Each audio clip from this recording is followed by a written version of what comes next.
Hey there, Physics Pals. Paul Lake here with another physics problem solved. I hope you're doing well.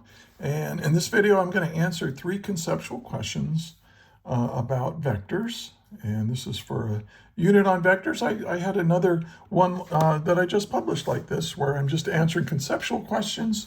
They're pretty basic, they're pretty easy, but they're really important. And so, hey, and if you look in the description, you'll find out where the worksheet where these problems come from. And in part of that worksheet, there's a lecture and lots of other more analytical problems. And so check that out. So look in the description and check that out. So anyway, here are the 3 questions. And well, let's read question 1. If vector A, oh, this should be boldface, shouldn't it? Or I'll put a vector hat on it. If vector A lies in the xy plane, for what orientation of A will both its components be negative? Both its components be negative. For what orientations will its components have opposite signs? Okay, so again, pretty basics. This is kind of a beginning type problem if you're just learning about vectors. And here's what I suggest you do right now. Pause the video and try to answer this yourself. Draw some pictures, write some words, and see what you think, okay? And then unpause it to check your work with mine. All right, let's do this. So we have an XY plane. Let's draw that over here. This is X, and this is Y. Now this is the positive X, and this is negative X. And so if both its components are negative, well, that means that the X component has to be negative. But also the Y component, this is the positive Y direction going up, and then this is the negative Y direction. So what we mean by components is, like if I have a vector that has a negative component, we'll call that A in the X. That's the X component of A. And then and it's negative. You can see that it's in the negative direction. And then here would be A in the Y component. And when you add these together, then here's vector A, right, like this. See that? That's your overall vector A. So this is my vector A, and this is its X component, and it's negative, and this is the Y component, and it's negative. And this is the orientation. So the orientation we want is that the vector A has to start at the origin, and it goes into the 3rd quadrant, right, of the XY plane. This is the 1st quadrant, 2nd quadrant, 3rd quadrant. I don't know why we use Roman numerals for this, but it's kind of a tradition to do so. So these are the quadrants. Now, for what orientations will its components have opposite signs? Well, let me do that over here, make a little room. So so opposite sign means one of them's positive and one of them's negative. So let's say if A in the X is positive, well, then its Y component has to be negative because that's the opposite of positive, right? So it's going to be like this. So there's the Y component, and so this is my overall vector, vector A. And so it has a positive X component and a negative Y component. Or you could have a negative A in the X and a positive, and now it's going to go up like this. So here we have negative A in the X, but positive A in the Y. See, so these are opposite signs. And now we're in the 2nd quadrant. So if you're in the 2nd quadrant, your X and Y component have opposite signs. And then down here, well, this is 1, 2, 3. In the 4th quadrant, they have opposite signs as well. So I guess the answer is the vector is in the if they're both negative, you're in the 3rd. So if they're both, let's answer this question with words. If they're both negative, you're in the third quadrant of the xy plane quadrant. Okay. Now, if they're opposite, if they're if the x and y components have opposite signs, you're either in the second quadrant or the fourth quadrant. Either one. Both of these have opposite signs for their components. Okay. Hope that makes sense. All right. On to the second question. If the component of vector A along the direction of vector B is 0, what can you conclude about the two vectors? Well, let's start off. Let's draw vector B first. Well, and I'm going to draw this really lightly.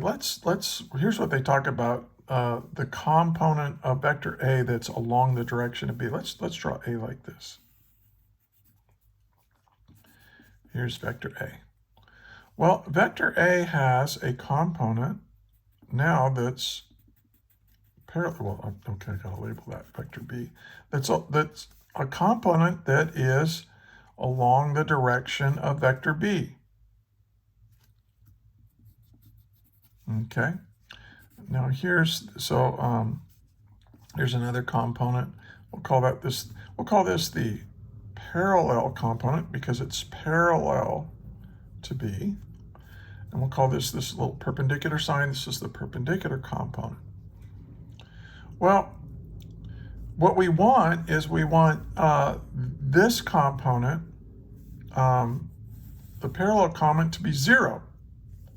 Because it says the component of vector A along the direction of vector B is 0. So we want this to be 0. So how do I do that? Well, that means that vector A, I have to rotate it like this. So here's vector B, and here's vector A. And notice that vector A has no component along the direction of B. It's all perpendicular. And that's really the answer. What can we conclude about the two vectors? A and B are perpendicular. Got a 90-degree angle right here. Another way of saying this, A and B are perpendicular, is A and B are normal to each other. Normal is a mathematical way of saying a fancy, I don't know. Mathematicians, they come up with words. And actually, it's a good word, perfectly good word to use for perpendicular, normal. See it all the time. Okay, so that's question 2. And now let's get to question 3. Can the magnitude of a vector have a negative value? Can it have a negative value? What do you think? What would it mean to have a negative value for the magnitude? Well, let's take a look at a vector. Let's pick just a vector A. We like the letter A. It comes first. Now, vectors have, well, I'll call this the x component of A, and here's the y component of A. Now, so what's the magnitude of A here? Well, we would say the magnitude of A, and then we use the absolute value sign. So how long is this? Well, it's equal to the square root of whatever AX is, AX squared plus AY squared. Well, even if AX and AY are negative, like, we did up here, you're squaring them. So they're going to be positive. And you can only take the square root of a positive number. We're not dealing with imaginary numbers here. So the answer is, because of this, So therefore, no. Magnitudes are always positive. Now, there is one place I have seen people put a negative magnitude in like polar coordinates. Let me show you how that might work. Let's suppose I have a vector b. I'll call it vector b. Okay. So you vector b, let's say this is 30 degrees right here, and so this is 30 degrees. Now in polar coordinates, b would be whatever its magnitude is, b, at an angle of 180 plus 30, what is that, 210 degrees. So this is how you would describe it. I have seen people do this, and it's ridiculous. Okay, sometimes people will say, okay, vector b is negative b at 30 degrees. Well, what does that mean? Well, basically they're saying, hey, here's vector b, but it's negative. So we're kind of changing this. So you draw it at 30 degrees and then flip it over. Make it negative. Okay. I've seen this before. I think this is dumb. I don't think you should write a vector like this. In fact, I'm just telling you, don't. Write it like this. Everybody knows what this means. This is confusing as heck. So I would say how I would answer that question is no. And the reason is that it's if you have its two components, its x component, y component of any vector, you can use Pythagorean theorem to get its magnitude, and that's always going to be positive. So yeah. All right. And there we go. This is it. Hey, check in the description for more questions and problems and lectures on this topic and many, many other physics topics. I literally have hundreds of videos on YouTube like this one. And also, I'm a physics tutor.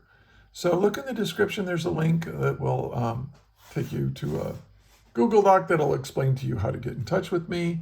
I tutor students from all over the world, and my rates are reasonable and really pretty good, and I can save you a lot of time and stress.